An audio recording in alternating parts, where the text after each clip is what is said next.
جب سلطان ایوبی پریشان ہو گیا، سالار شمس الدین اور سالار شاد بخت کو جب قاضی ابن الخاشب کے قتل اور تحفے کے طور پر آئی ہوئی 2 لڑکیوں کو قلعے سے بھگا دینے کے جرم میں قید خانے میں ڈالا جا رہا تھا، اس وقت ایسا ہی ایک ایلچی جو اس قلعے میں آیا تھا، موصل میں غازی سیف الدین کے پاس پہنچا۔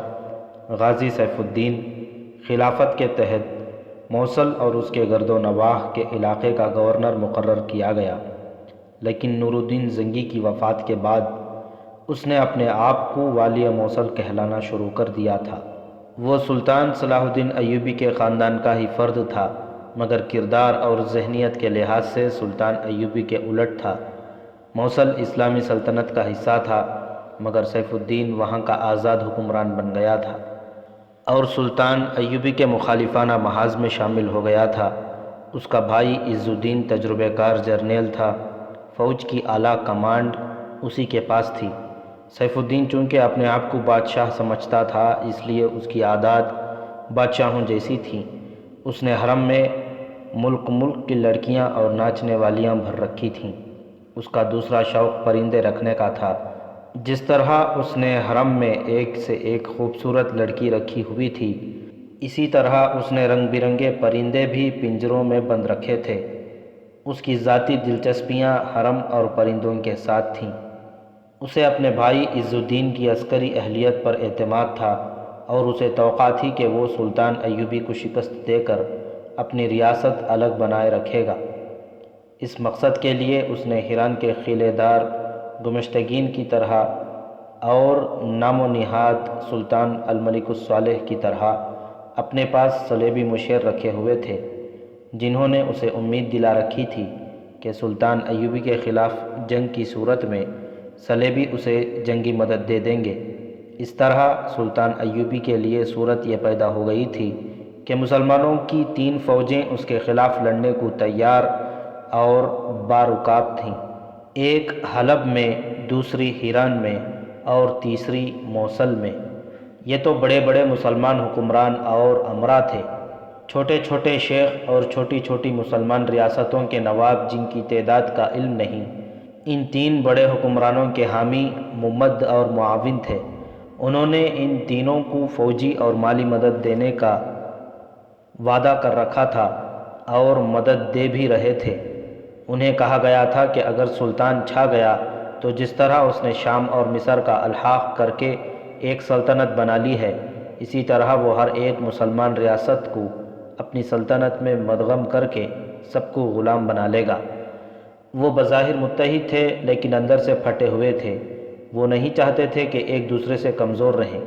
ان کی حالت چھوٹی بڑی مچھلیوں کی مانند تھی۔ ہر چھوٹی مچھلی بڑی مچھلی سے خائف تھی اور خواہش مند کہ یہ بھی بڑی مچھلی بن جائے۔ سلطان ایوبی اپنی انٹیلیجنس کے نظام کے ذریعے اچھی طرح جانتا تھا کہ اس کے مخالفین میں نفاق ہے، تاہم وہ کوئی خطرہ مول نہیں لینا چاہتا تھا۔ وہ ہر لمحہ اس حقیقت کو سامنے رکھتا تھا کہ 3 بڑی فوجیں اس کے خلاف محاذ آرا ہیں۔ فوج آخر فوج ہوتی ہے، بھیڑ بکریوں کا ریوڑ نہیں ہوتی۔ اسے یہ احساس بھی تھا کہ تینوں افواج کے کمانڈر اور جوان مسلمان ہیں، اور فن سپاہ گیری اور شجاعت جو مسلمانوں کے حصے میں آئی ہے، وہ خدا نے کسی اور قوم کو عطا نہیں کی۔ صلیبی 4-5 گنا طاقتور لشکر لے کے آئے تو مسلمان سپاہ نے قلیل تعداد میں انہیں شکست دی، اور ان احوال و کوائف میں بھی شکست دی کہ صلیبیوں کا اسلحہ برتر تھا اور فوجیں زیرہپوش تھیں، گھوڑوں کی پیشانیاں اور پچھلے حصے بھی زیرہپوش تھے۔ سلطان ایوبی نے حلب کا محاصرہ کر کے دیکھ لیا تھا۔ یہ پہلا موقع تھا کہ مسلمان فوج کے مقابلے میں آئی تھی۔ حلب کی مسلمان فوج اور وہاں کے شہریوں نے جس بے جگری سے حلب کا دفاع کیا تھا، اس سے سلطان ایوبی کے پاؤں اکھڑنے لگے تھے۔ وہ اس معرکے کو ذہن سے اتار نہیں سکتا تھا۔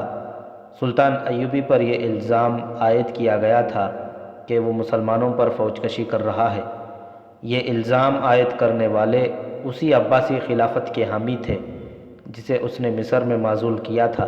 لیکن حقیقت یہ تھی کہ مسلمان حکمران اور عمرا سلطان ایوبی کے اس عزم کے راستے میں آ گئے تھے کہ وہ فلسطین کو آزاد کرائے گا۔ اسے یہ خیال چین نہیں لینے دیتا تھا کہ قبلہ اول پر کفار کا قبضہ ہے، اور وہ یہودیوں کے عزائم سے بھی بے خبر نہ تھا۔ وہ جانتا تھا کہ یہودی یہ دعویٰ لیے پھرتے ہیں کہ فلسطین ان کا وطن ہے اور قبلہ اول مسلمانوں کی نہیں، یہودیوں کی عبادت گاہ ہے۔ یہودی فوج لے کر سامنے نہیں آ رہے تھے، وہ صلیبیوں کو مالی امداد دے رہے تھے، اور انہوں نے جو سب سے زیادہ خطرناک مدد صلیبیوں کو دے رکھی تھی وہ غیر معمولی طور پر خوبصورت، جوان اور نہایت ہوشیار اور چالاک لڑکیوں کی صورت میں تھی۔ ان لڑکیوں کو جاسوسی کے لیے استعمال کیا جاتا تھا اور مسلمانوں کی کردار کشی کے لیے بھی۔ سلطان ایوبی کو یہ حقیقت اور زیادہ پریشان کرتی تھی کہ صلیبی فوجیں بھی موجود ہیں جن کے اعلیٰ کمانڈر اور حکمران اس کے مسلمان مخالفین کو شاہ دے رہے ہیں۔ ان حالات میں سلطان ایوبی چوکنا تھا۔ وہ اپنی فوج کو نہایت اچھے طریقے سے ڈپلوائے کیے ہوئے تھا اور اس نے انٹیلیجنس کے نظام کو دشمنوں کے علاقے میں بھیج رکھا تھا۔ اس کا جو جنگی پلان تھا اس میں اس نے زیادہ تر بھروسہ چھاپہ مار کمانڈو ٹولیوں اور جاسوسوں پر کیا تھا۔ موصل میں بھی حلب کا ایلچی پہنچا۔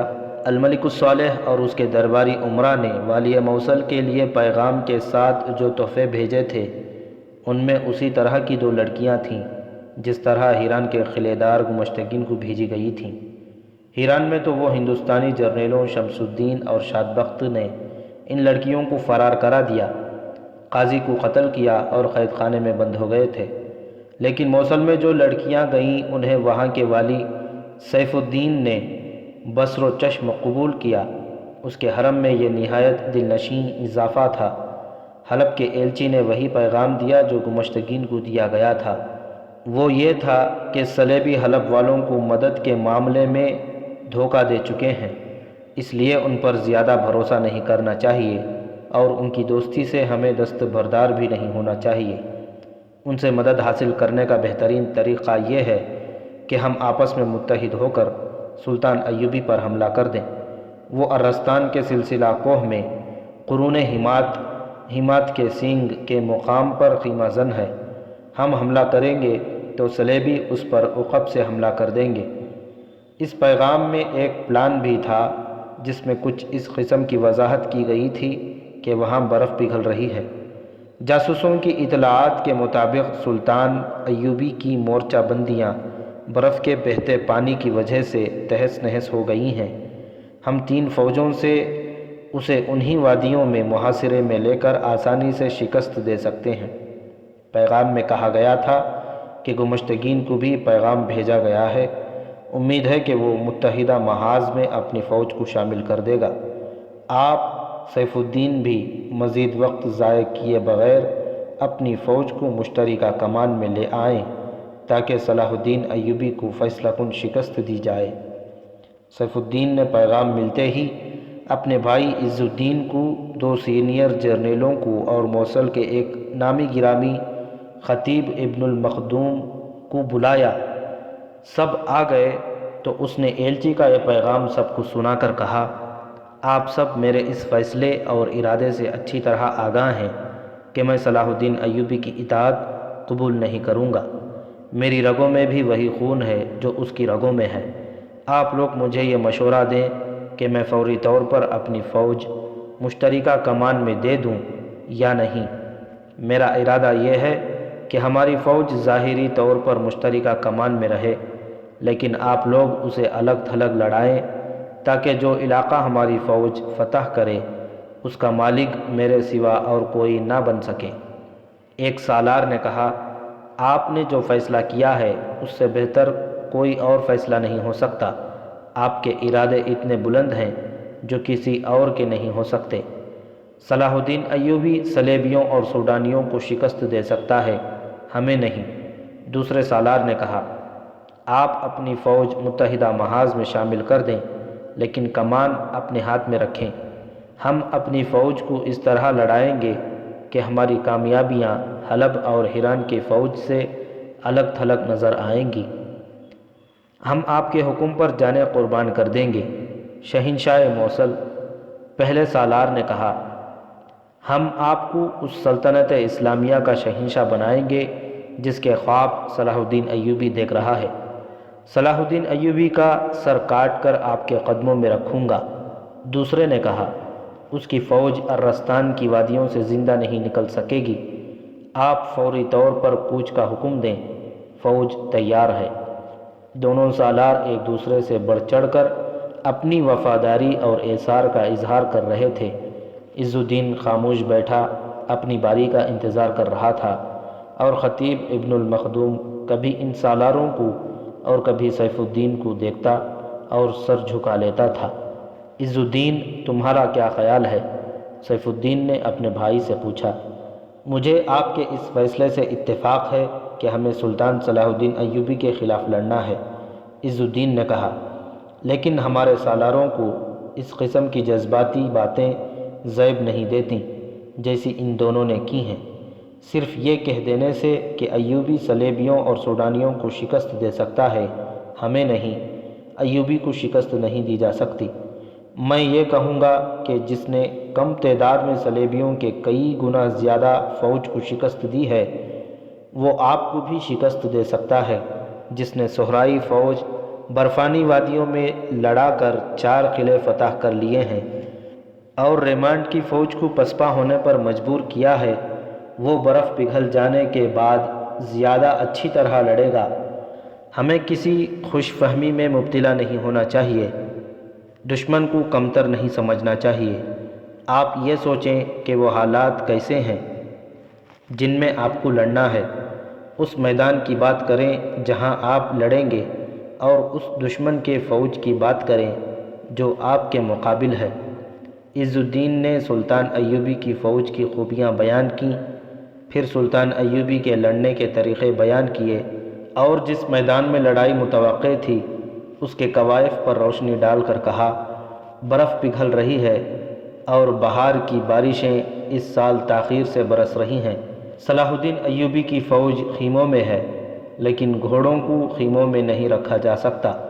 اس وقت اس کی فوج کے جانور درختوں کے نیچے یا کوہوں اور غاروں میں رہتے ہیں۔ گھوڑے اور اونٹ اس حالت میں زیادہ دیر تندرست نہیں رہ سکتے۔ یہ توقع بھی رکھنی چاہیے کہ ایوبی کے سپاہی پہاڑی علاقے سے اکتا چکے ہوں گے۔ یہ بھی پیش نظر رکھ لیں گے کہ ہم نے اپنی فوج حلب اور ہیران کی فوج سے ملا دی تو ایوبی محاصرے میں لیا جا سکے گا، لیکن یہ بھی نہ بھولیں کہ مسلمان سپاہی جب مسلمان سپاہی کے آمنے سامنے آئے گا تو اسلام کا ابدی رشتہ انہیں گتھم گتھا کرنے کے بجائے انہیں بغل گیر بھی کرا سکتا ہے۔ تلواریں جو وہ ایک دوسرے کے خلاف نکالیں گے جھک بھی سکتی ہیں اور خون بہائے بغیر نیاموں میں واپس جا سکتی ہیں۔ عز الدین، سیف الدین نے اس کی بات کاٹتے ہوئے کہا، تم صرف فوجی ہو، تم صرف خون، تلوار اور نیام کی باتیں سوچ سکتے ہو۔ یہ چالیں مجھ سے سیکھو کہ مسلمان سپاہی کو مسلمان سپاہی کے خلاف کس طرح لڑایا جا سکتا ہے۔ پرسوں ماہ رمضان شروع ہو رہا ہے۔ صلاح الدین ایوبی نماز روزے کا جس قدر خود پابند ہے، اتنی ہی پابندی اپنی فوج سے کراتا ہے۔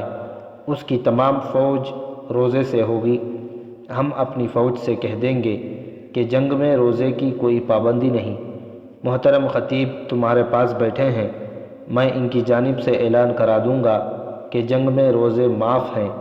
ہم حملہ دوپہر کے بعد کریں گے۔ الاول صبح حملہ کیا تو ایوبی کے سپاہی تر و تازہ ہوں گے۔ دوپہر کے بعد ہمارے سپاہیوں کے پیٹ میں کھانا ہوگا اور صلاح الدین ایوبی کے سپاہی بھوکے اور پیاسے ہوں گے۔ میں صرف یہ معلوم کرنا چاہتا ہوں کہ میرا یہ فیصلہ غلط تو نہیں کہ ہمیں صلاح الدین ایوبی کے خلاف لڑنا ہے۔ آپ کا یہ فیصلہ برحق ہے، ایک سالار نے کہا۔ آپ کے فیصلے کو ہم عملی شکل دے کر ثابت کریں گے کہ یہ فیصلہ ہر لحاظ سے صحیح ہے، دوسرے سالار نے کہا۔ آپ کے فیصلے کے خلاف میں نے کوئی بات نہیں کی، عز الدین نے کہا۔ ایک مشورہ اور دوں گا، مجھے آپ محفوظہ میں رکھیں، اگر ضرورت پڑی تو میں بعد میں حملہ کروں گا، پہلے تصادم کی کمان آپ اپنے ہاتھ میں رکھیں۔ ایسا ہی ہوگا، سیف الدین نے کہا۔ فوج کو 2 حصوں میں تقسیم کر لو اور فوجی تیاری کا حکم دے دو۔ محفوظہ میں جو حصہ رکھنا چاہتے ہو اسے اپنے پاس رکھ لو۔ وہاں خطیب ابن المخدوم بھی موجود تھا۔ سیف الدین نے اس کی طرف دیکھا اور مسکرا کر کہا، قابل صد احترام خطیب، آپ نے کئی بار قرآن سے فال نکال کر مجھے خطروں سے آگاہ کیا ہے۔ آپ نے میری کامیابی اور سلامتی کے وظیفے کیے ہیں اور خدا کے حضور میرے لیے دعا بھی کی ہے۔ آپ کو معلوم ہے کہ آپ سے بڑھ کر میں کسی کو برگزیدہ نہیں سمجھتا۔ اگر کسی انسان کے آگے سجدے کی اجازت ہوتی تو میں آپ کے آگے سجدہ کرتا۔ اب میں ایسی مہم پر جا رہا ہوں جس کی کامیابی مخدوش ہے۔ میں ایک طاقتور دشمن کے مقابلے میں جا رہا ہوں۔ جنگ میں فتح ہوتی ہے یا شکست؟ مجھے قرآن سے فال نکال کر بتائیے کہ میری قسمت میں فتح لکھی ہے یا شکست؟ امیر محترم، خطیب اٹھ کھڑا ہوا، کہنے لگا، یہ صحیح ہے کہ آپ نے کئی بار مجھ سے قرآن سے فال نکلوائی ہے۔ سلطان نور الدین زنگی مرحوم و مغفور کی زندگی میں آپ ڈاکوؤں کے بہت بڑے گروہ کے تعاقب میں گئے تھے تو میں نے قرآن میں سے فال نکال کر آپ کو کامیابی کا مژدہ سنایا اور آپ کامیاب لوٹے تھے۔ صلیبیوں کے خلاف آپ جب بھی گئے میں نے فال نکالی اور آپ کو خطروں سے خبردار کیا اور کامیابی کی خبر دی۔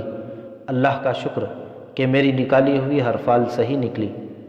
مگر خطیب نے پہلے عز الدین کی طرف پھر دونوں سالاروں کو دیکھا اور کہا، مگر موصل کے امیر، اب بغیر فال نکالے میں آپ کو بتا دیتا ہوں کہ جس مہم پر آپ فوج لے جا رہے ہیں اس میں آپ کامیاب لوٹیں گے یا ناکام؟ جلدی بتائیے میرے محترم استاد، سیف الدین نے بے تاب ہو کر کہا۔ آپ کو ایسی بری شکست ہوگی جس میں آپ وقت پر نہ بھاگے تو آپ ہلاک ہو جائیں گے۔ خطیب نے کہا، اس مہم پر نہ خود جائیں، نہ اپنے بھائی کو بھیجیں، نہ اپنی فوج کو بھیجیں۔ سیف الدین کے چہرے کا رنگ بدل گیا۔ یہ بتانا مشکل تھا کہ وہ گھبرایا ہوا ہے یا ڈرا ہوا ہے۔ عز الدین اور سالاروں پر بھی خاموشی طاری ہو گئی۔ خطیب سیف الدین پر نظریں گاڑے ہوئے تھا۔ آپ نے قرآن تو کھولا نہیں، سیف الدین نے کہا۔ قرآن کے بغیر آپ نے فال کیسے نکالی؟ میں کیسے مان لوں کہ آپ نے مجھے جو بری خبر سنائی ہے وہ صحیح ہے؟ سنو موصل کے امیر، خطیب ابن المخدوم نے کہا، میں آج آپ کو بتاتا ہوں کہ قرآن سے جو فالیں نکال کر میں آپ کو کامیابی کے مژدے سناتا رہا ان کا قرآن کے ساتھ کوئی تعلق نہیں تھا۔ قرآن کسی جادوگر کی لکھی ہوئی کتاب نہیں۔ قرآن صرف یہ فال بتاتا ہے کہ جو اس مقدس کتاب میں احکامات خداوندی تحریر ہیں ان پر جو عمل نہیں کرے گا وہ ناکام اور نامراد رہے گا۔ اس سے پہلے آپ صلیب کے پرستاروں کے خلاف لڑنے گئے تو آپ کے کہنے پر میں نے قرآن کی فال آپ کو بتائی کہ آپ کامیاب لوٹیں گے۔ اس کے بعد آپ جس مہم پر بھی گئے میں نے آپ کو کامیابی کا مژدہ سنایا اور کہا کہ یہ قرآن کی فال ہے۔ ہر فال نیک تھی جس کی وجہ صرف یہ تھی کہ آپ کی ہر مہم اور ہر کام خدا کے حکم کے عین مطابق تھا۔ مگر یہ مہم جس پر آپ جا رہے ہیں خدائی احکام کی صریح خلاف ورزی ہے۔ آپ کفار کے ہاتھ مضبوط کر رہے ہیں، ان سے مدد مانگ کر رسول مقبول صلی اللہ علیہ وسلم کی ناموس پر فدا ہونے والوں کے خلاف لڑنے جا رہے ہیں۔ آپ کیسے کہہ سکتے ہیں کہ صلاح الدین ایوبی رسول مقبول صلی اللہ علیہ وسلم کی ناموس پر فدا ہونے والا ہے؟ سیف الدین نے بھڑک کر کہا، میں کہتا ہوں کہ وہ ایک وسیع سلطنت کی سلطانی کا خواب دیکھ کر آیا ہے۔ ہم اس کا یہ خواب پورا نہیں ہونے دیں گے۔ اسے موت یہاں لے آئی ہے، اسے موت کے حوالے کر کے ہم صلیب کے پرستاروں کو ختم کریں گے۔ آپ مجھے کھوکھلے لفظوں کا فریب دے سکتے ہیں، خدا کو نہیں۔ خطیب نے کہا، خدا وہ سب کچھ جانتا ہے جو ہم سب نے اپنے اپنے دلوں میں چھپا رکھا ہے۔ فتح اس کی ہے جس نے اپنے نفس پر فتح پا لی۔ میں آج آخری پیشن گوئی کر رہا ہوں، شکست آپ کا مقدر ہو چکی ہے۔ اگر آپ اسلام کے پرچم تلے چلے جائیں اور اللہ کی راہ میں قتال اور جہاد کے لیے نکل کھڑے ہوں تو آپ کے مقدر کا لکھا ٹل سکتا ہے۔ محترم خطیب عز الدین بول پڑا، آپ اپنے مذہب اور اپنی مسجد سے سروکار رکھیں۔ جنگی امور اور سلطنتوں کے معاملات کو آپ نہیں سمجھ سکتے۔ آپ ہمارا دل اور ہمارا جذبہ توڑنے کی کوشش نہ کریں۔ ہم ان عناصر سے مالا مال ہیں جن سے جنگ جیتی جا سکتی ہے۔ اگر آپ جنگ کو مذہب اور مسجد سے الگ کر کے لڑیں گے تو نہ دل آپ کے ساتھ دے گا نہ جذبہ۔ خطیب نے کہا، آپ نے صحیح فرمایا کہ میں جنگی امور سمجھنے سے قاصر ہوں، لیکن میں یہ ضرور جانتا ہوں کہ جنگ صرف ہتھیاروں اور گھوڑوں سے نہیں جیتی جا سکتی، اور جنگ اس عسکری قابلیت سے بھی نہیں جیتی جا سکتی جس پر آپ کو ناز ہے اور جس کے بھروسے آپ قرآن کے احکام کی خلاف ورزی کے مرتکب ہو رہے ہیں۔ ایک عنصر اور بھی یہ ہے جو فتح کو شکست میں بدل دیا کرتا ہے۔ سب نے چونک کر اس کی طرف دیکھا۔ اس نے کہا، جس قوم کا حکمران خوشامد پسند ہو جائے وہ اپنے ساتھ قوم اور ملک کو بھی لے ڈوبتا ہے۔ وہ حکومت کے امور خوشامدیوں اور غلامانہ ذہنیت رکھنے والوں کے حوالے کر دے تو وہ ایک آزاد اور خوددار قوم کو بھوکی، ننگی اور غلام رعایا میں بدل دیتے ہیں، اور جب یہ حکمران فوج کی کمان خوشامدی سالاروں کو دے دیتے ہیں تو ملک کو دشمن کھا جاتا ہے۔ خوشامدی سالار اپنے ماتحتوں سے خوشامد کرواتے ہیں، پھر ان کا مقصد قوم اور ملک کے لیے لڑنا نہیں بلکہ حکمران کی خوشنودی حاصل کرنا بن جاتا ہے۔ میں نے آپ کے اس دربار میں دیکھا ہے کہ دونوں سالاروں نے آپ کی ہاں میں ہاں ملائی ہے اور ایسی جذباتی باتیں کی جو جنگجو نہیں کیا کرتے۔ دونوں نے آپ کے فیصلے اور ارادے کی تعریف تو کر دی لیکن آپ کو خطروں سے خبردار نہ کیا۔ انہوں نے آپ کو یہ مشورہ نہیں دیا کہ صلیبی تم سب کو گھیرے میں لیے ہوئے ہیں، مسجد اقصیٰ پر کفار کا قبضہ ہے، لہٰذا ان حالات میں بہتر یہ ہوگا کہ آپ دمشقین اور حلب کے امراء وغیرہ صلاح الدین ایوبی کے پاس جائیں، اور اگر آپ ہی سچے ہیں تو اسے جھوٹا اور سلطانی کا لالچی ثابت کریں۔ مگر آپ کے سالاروں نے آپ کو ایسا مشورہ نہیں دیا۔ آپ کے سالاروں نے آپ کو یہ بھی نہیں بتایا کہ صلاح الدین ایوبی نے ارستان کے پہاڑی علاقے کو اڈہ بنا کر اپنے دستے دور دور تک اس طرح پھیلا دیے ہیں کہ آپ اسے محاصرے میں لینے کا خواب بھی نہیں دیکھ سکتے۔ آپ اس کے چھاپہ ماروں سے اچھی طرح واقف ہیں، لیکن آپ کے سالاروں نے آپ کی آنکھوں پر پٹی باندھ کر یہ پہلو آپ کی نظروں سے اوجھل کر دیا ہے کہ ایوبی کے جاسوس اور چھاپہ مار آپ کے سینے سے راز نکال کر لے جا سکتے ہیں اور آپ کے حرم کی لڑکیوں کو اٹھا لے جا سکتے ہیں۔ آپ کی فوج یہاں سے کوچ کرے گی تو صلاح الدین ایوبی کو آپ کی فوج کی رفتار، تعداد اور کوچ کی سمت کا علم ہو جائے گا۔ سلطان موصل ایک سالار نے غصے میں آ کر کہا، کیا ہم اپنی توہین برداشت کرتے رہیں؟ مسجد میں دن رات بیٹھ کر اللہ اللہ کا ورد کرنے والا ہمارا استاد بننے کی جسارت کر رہا ہے، یہ آپ کے فیصلے کی مخالفت کر کے ہمارے سامنے آپ کی توہین کر رہا ہے۔ مجھے سن لینے دو، سیف الدین نے کہا، میں محترم خطیب کو ابھی تک احترام کی نگاہوں سے دیکھ رہا ہوں۔ بولیے محترم خطیب، عز الدین نے تنزیہ کہا، اس کے بعد آپ کو یہ بھی بتانا ہوگا کہ آپ کی وفاداریاں کس کے ساتھ ہیں، ہمارے ساتھ یا صلاح الدین ایوبی کے ساتھ؟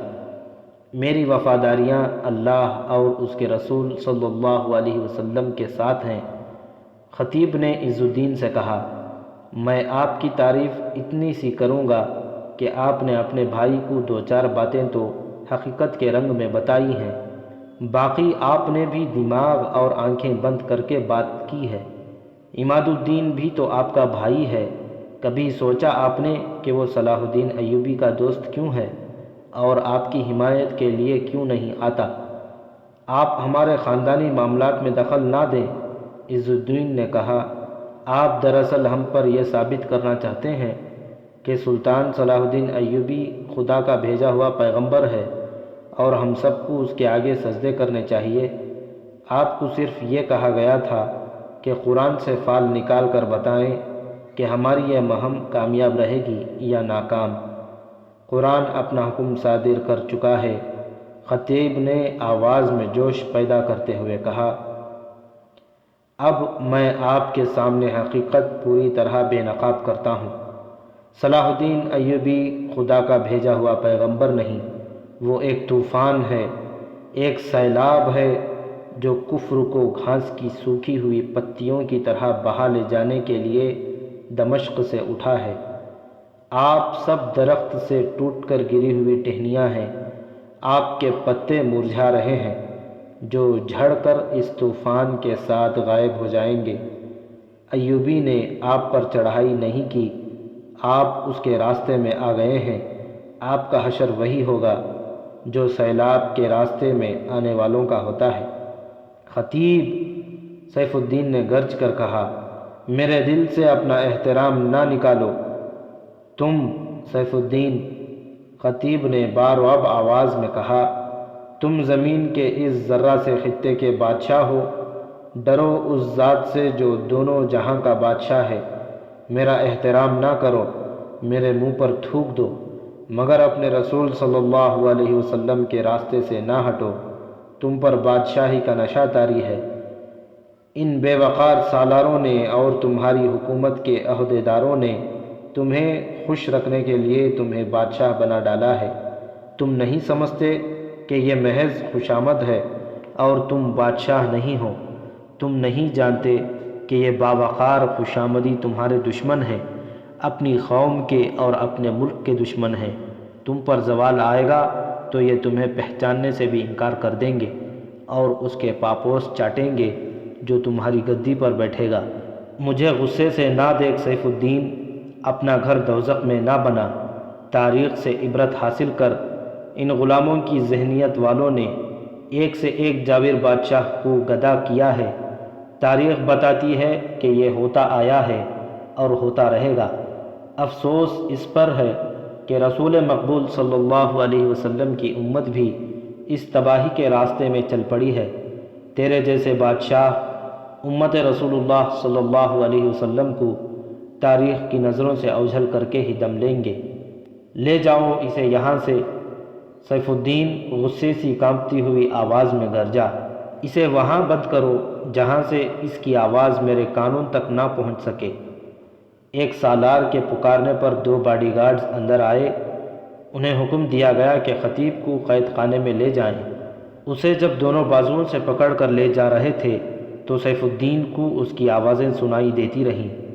بادشاہی کا لالچ مذہب سے بیگانہ کرتا ہے۔ خوشامد پسند حکمران ملک اور قوم کو بیچ کھاتا ہے۔ کافر کی دوستی دشمنی سے زیادہ خطرناک ہے۔ فلسطین ہمارا ہے، فلسطین میرے رسول کا ہے۔ تمہیں کافر اس لیے آپس میں لڑا رہا ہے کہ فلسطین پر اس کا قبضہ رہے۔ آپس میں لڑتے رہو گے تو قبلہ اول تم پر لعنت بھیجتا رہے گا۔ خطیب المخدوم کو گھسیٹ کر لے جا رہے تھے اور وہ آواز بلند کرتا بولتا جا رہا تھا۔ بہت سے فوجی باہر نکل آئے اور آن کی آن میں یہ خبر تمام تر موصل میں پھیل گئی، خطیب المخدوم پاگل ہو گیا ہے، خطیب کو قید خانے میں بند کر دیا گیا ہے۔ یہ آوازیں شہر میں گھومتے پھرتے خطیب کے گھر کے دروازے پر داخل ہو گئیں۔ اس گھر میں خطیب کی نوجوان بیٹی تھی۔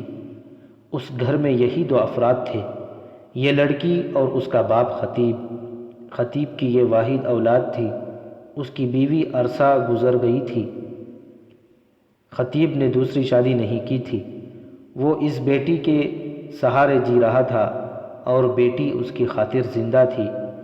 بہت سی عورتیں اس کے گھر میں چلی گئی یہ گھر سب کے لیے بڑا ہی قابل احترام تھا، کیونکہ یہ خطیب کا گھر تھا۔ عورتوں نے لڑکی سے پوچھا کہ اس کے باپ کو اچانک کیا ہو گیا ہے، کیا واقعی وہ پاگل ہو گیا ہے؟ ایسا ہونا ہی تھا، لڑکی نے کہا، ایسا ہونا ہی تھا۔ اس کے انداز میں ٹھہراؤ سا تھا، افسوس اور گھبراہٹ نہیں تھی۔ اس کے بعد اس کے پاس جو بھی عورت آئی، لڑکی نے یہی کہا، ایسا ہونا ہی تھا۔ موصل میں خطیب کو قید خانے میں ڈال دیا گیا۔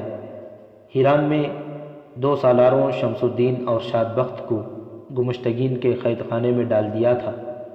گمشتگین کو پہلی بار پتہ چلا کہ اس کے یہ دونوں سالار دراصل صلاح الدین ایوبی کے آدمی ہیں اور جاسوس۔ ان دونوں کو قید خانے میں ڈال کر گمشتگین رات کے وقت قید خانے میں گیا۔ شمس الدین اور شاد بخت کو ان کی کال کوٹریوں سے نکلوا کر انہیں اس جگہ لے گیا جہاں قیدیوں سے راز اگلوانے کے لیے کئی ایک وحشیانہ طریقے اختیار کیے جاتے تھے۔ وہاں 2 آدمی اس طرح لٹکے ہوئے تھے کہ چھت کے ساتھ بندھی ہوئی رسیوں سے ان کے کلائی بندھی ہوئی تھی۔ ان کے پاؤں زمین سے کوئی 2 فٹ اوپر تھے اور ٹخنوں کے ساتھ کم و بیش 10 سیر وزن کے لوہے کے ٹھوس گولے بندھے ہوئے تھے۔ موسم سرد ہونے کے باوجود ان کے جسموں سے پسینہ اس طرح پھوٹ رہا تھا جیسے ان پر پانی انڈیلا گیا ہو۔ ان کے بازو کندھوں سے الگ ہوئے جا رہے تھے۔ وہاں خون کی بو تھی اور گلی سڑی لاشوں کا تعفن تھا۔ انہیں دیکھ لو، گمشتگین نے دونوں بھائیوں سے کہا۔ اس قید خانے میں آنے تک تم میری فوجوں کے مالک تھے، شہزادے تھے۔ اب تم بیکار جذبات میں الجھ کر اس دوزخ میں آ گئے ہو۔ تم غدار ہو، تم میری آستین کے سانپوں کی طرح پلتے رہے ہو۔ میں تمہیں اب بھی بخش دینے کے لیے تیار ہوں۔ مجھے صرف یہ بتا دو کہ جن لڑکیوں کو تم نے یہاں سے بھگایا اور جو 2 آدمی ان کے ساتھ گئے وہ کہاں گئے ہیں اور یہاں سے کیا کیا راز لے کر گئے ہیں؟ شمس الدین اور شاد بخت مسکرا دیے اور خاموش رہے۔ گمشتگین نے کہا، وہ صلاح الدین ایوبی کے پاس گئے ہیں، کیا یہ جھوٹ ہے؟ دونوں نے کوئی جواب نہ دیا۔ گمشتگین نے کہا، ان دونوں کو دیکھ لو، یہ تو جوان ہیں اس لیے ابھی برداشت کر رہے ہیں۔ تم دونوں کو میں نے اس طرح لٹکا کر پاؤں کے ساتھ وزن باندھ دیا تو تم تھوڑی دیر میں اپنا سینہ کھول کر میرے آگے رکھ دو گے۔ اس کے بغیر ہی مجھے سب کچھ بتا دو۔ وہ کوئی راز نہیں لے گئے، شمس الدین نے کہا۔ یہاں کوئی راز نہیں۔ تمہارے متعلق سلطان ایوبی اچھی طرح جانتا ہے کہ تم صلیبیوں کی مدد سے اس کے خلاف لڑنے کی تیاری میں ہو۔ ایوبی پوری تیاری کر کے تمہاری سرکوبی کے لیے آیا ہے۔ یہاں سے کوئی کیا راز لے جائے گا؟ راز صرف یہ فاش ہوا ہے کہ ہم دونوں بھائی تمہاری فوج کے سالار تھے۔ تم ہمیں اپنا معتمد سمجھتے رہے، لیکن ہم دراصل سلطان ایوبی کے آدمی ہیں۔ میں دوسرا راز بھی تمہیں بتا دیتا ہوں، شمس الدین کے بھائی شاد بخت نے کہا۔ یہ اتفاق ایسا ہو گیا ہے کہ 2 مسلمان لڑکیاں تمہارے پاس تحفے کے طور پر آ گئیں۔ ہمیں پتہ چل گیا کہ وہ مظلوم ہیں اور مسلمان ہیں۔ تمہارا بنایا ہوا قاضی ابو القاسم تم سے پہلے ان لڑکیوں کو اپنے ساتھ لے جانا چاہتا تھا۔ ہم نے لڑکیوں کو اپنی بیٹیاں سمجھ کر بھگا دیا اور ابو القاسم نے ہمارے لیے ایسے حالات پیدا کر دیے کہ ہم نے اسے قتل کر دیا اور تمہیں پتہ چل گیا۔ تم نے ہمیں قید کر دیا۔ اگر ہم قید نہ ہوتے تو ہمارا ارادہ یہ تھا کہ جب تم سلطان صلاح الدین ایوبی کے خلاف ہمیں بھیجو گے تو ہم پوری فوج کو سلطان ایوبی کے گھر میں لے جا کر ہتھیار ڈال دیں گے۔ ہماری یہ آرزو پوری نہ ہو سکی۔ ہم پھر بھی کامیاب ہیں، شمس الدین نے کہا۔ تم ہمیں سزائے موت دے دو، ہمیں چھت سے لٹکا کر ہمارے پاؤں کے ساتھ 20 سیر وزن باندھ دو، ہمارے بازو ہمارے کندھوں سے الگ کر دو، ہمیں اذیت کا کچھ احساس نہیں ہوگا۔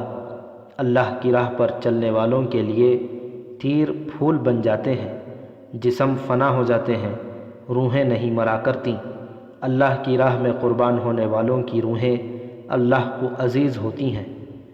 مجھے واز نہ سناؤ، گمشتگین نے کہا، مجھے وہ راز بتاؤ غداروں، وہ راز بتاؤ جو تم نے صلاح الدین ایوبی کو بھیجا ہے۔ تم ہمیں غدار کہتے ہو؟ شمس الدین نے کہا، یہی راز ہے جسے تم چھپانا چاہتے ہو کہ غدار کون ہے۔ تم یہ راز آنے والی نسلوں سے اور تاریخ سے بھی نہیں چھپا سکو گے کہ تم غدار ہو۔ تاریخ پکار پکار کر کہے گی کہ صلاح الدین ایوبی فلسطین کو صلیبیوں سے آزاد کرانے کے لیے نکلا تھا، مگر گمشتگین نام کا ایک مسلمان قلعے دار اس کے راستے میں حائل ہو گیا تھا۔ تم اگر اتنے پکے مسلمان ہوتے تو ہندوستان ہندوؤں کے حوالے کر کے نور الدین زنگی کے پاس نہ بھاگے آتے۔ گمشتگین نے طنزیہ کہا، تم غلام ملک سے آئے ہو، ہندوستان کو ہم نے ہندوؤں کے حوالے نہیں کیا تھا۔ شاد بخت نے جواب دیا، وہاں بھی تم جیسے مسلمان موجود تھے جنہوں نے ہندوؤں سے دوستی کی اور تمہاری ہی طرح اپنی ذاتی بادشاہی کے خواب دیکھے۔ بادشاہی کا نشہ انہیں لے بیٹھا اور ہندو سارے ملک پر ہاتھ صاف کر گیا۔ اگر ملک کی قسمت سالاروں کے ہاتھ میں ہوتی تو آج ہندوستان عرب کی سرزمین کے ساتھ ملا ہوا ہوتا، مگر وہاں کی فوج کو بادشاہوں نے اپنا غلام بنا لیا تھا۔ میں تمہیں 2 دن اور سوچنے کا موقع دیتا ہوں، گمشتگین نے کہا۔ اگر میرے سوالوں کے جواب مجھے دے دو گے تو ہو سکتا ہے تمہیں اس جہنم سے نکال کر تمہارے گھروں میں تمہیں نظر بند کر دوں۔ اگر مجھے مایوس کرو گے تو میں تمہیں سزائے موت نہیں دوں گا، انہی کال کوٹھریوں میں پڑے گلتے سڑتے رہو گے۔ سوچ لو۔ اور وہ حکم دے کر کہ انہیں کوٹھریوں میں بند کر دیا جائے چلا گیا۔